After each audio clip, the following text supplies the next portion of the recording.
The White House has awarded $30 million in grants to religious faith-based programs, okay?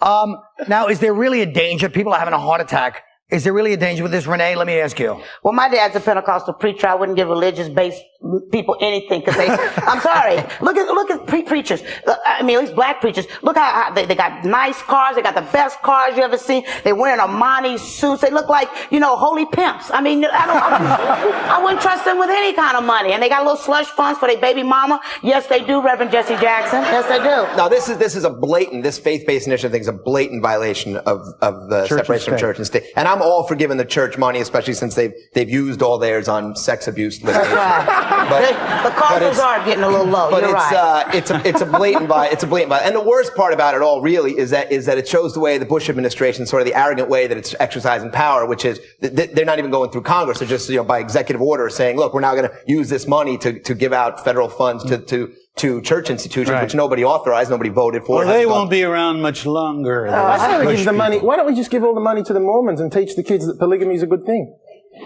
I like the way you think. Again, all I'm saying is this. Look, the bottom line is don't act like in this country's culture, you have a bunch of people that are always willing to go, yeah, those crazy fundamentalists. But then if you say anything about if they weren't crazy. But if you don't say anything about Islam, they go, oh, hey, wait a minute. That's some people's religion. Why don't you stop? That's in bad taste. It's only a nice thing to hang out with. I'm talking about the media. The whole country's like that. We're not talking about fundamentalist Christians here. We're talking about taking $20 billion in federal funds. Million. No, it's $20 billion. It's $30 million. The $30 million is used for a program to decide to recruit these churches to apply for the $20 billion that's available. So what?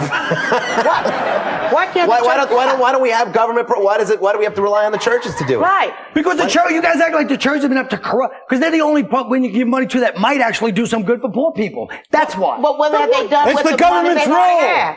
All I'm saying is, I want everyone just to admit one thing. Sure. We're not going to commercial.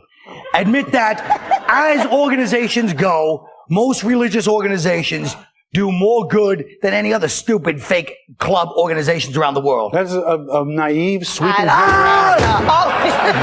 Folks, if you don't watch commercials today, you won't feel nostalgic when we have a special on commercials 20 years from now.